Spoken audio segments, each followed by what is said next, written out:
করে দিবে। অ্যাকাউন্ট খোলা কমপ্লিট। আমরা এখন অ্যাকাউন্টটা অ্যাক্টিভ করব। অ্যাক্টিভ করার জন্য এই অ্যাক্টিভের উপরে ক্লিক করে দিব। ক্লিক করার পরে এখান থেকে সিলেক্ট কান্ট্রি অপশনে ক্লিক করে দিব। আমরা যেহেতু বাংলাদেশ থেকে করতেছি, তো আমরা বাংলাদেশ সিলেক্ট করে দিব। এরপর এখান থেকে বিকাশ নগদ চলে আসবে, আমরা বিকাশের উপর ক্লিক করে দিব। ক্লিক করে এখানে বলতেছে 125 টাকা পাঠানোর জন্য আমরা নাম্বারটা কপি করে নিলাম। এরপরে আমরা সরাসরি চলে যাব বিকাশে, ঠিক আছে? আমরা বিকাশে চলে যাচ্ছি। আসার পরে সেই নাম্বারে আমরা 100 টাকা পাঠিয়ে দিব। আমরা পিন দিয়ে লগ ইন করে নিচ্ছি। আমরা বিকাশটা লগ ইন করে নিলাম। এখান থেকে নাম্বারে সেন্ড মানি করে দেবো। পেজটা ক্লিক করে টপ কন্টিনিউ, এরপরে এডিট।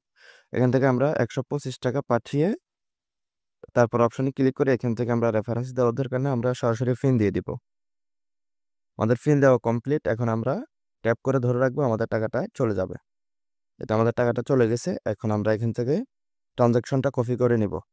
কপি করে আমরা সরাসরি ওয়েবসাইটে চলে যাব। আসার পরে এখান থেকে আমাদেরকে বলতেছে নাম্বার দেওয়ার জন্য, আমরা যে নাম্বার থেকে টাকাটা পাঠিয়েছি, ঠিক আছে? এরপরে এখান থেকে আমরা ট্রানজাকশনটা দিয়ে দিব।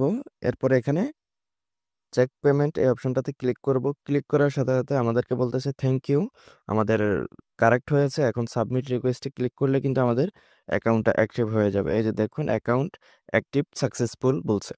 তো এভাবে হচ্ছে অ্যাকাউন্টটা অ্যাক্টিভ করবেন। কিভাবে কাজ করবেন সেটা নেক্সট ভিডিওতে আসবে ইনশাল্লাহ। তো এ পর্যন্ত সবাই ভালো থাকুন, সুস্থ থাকুন।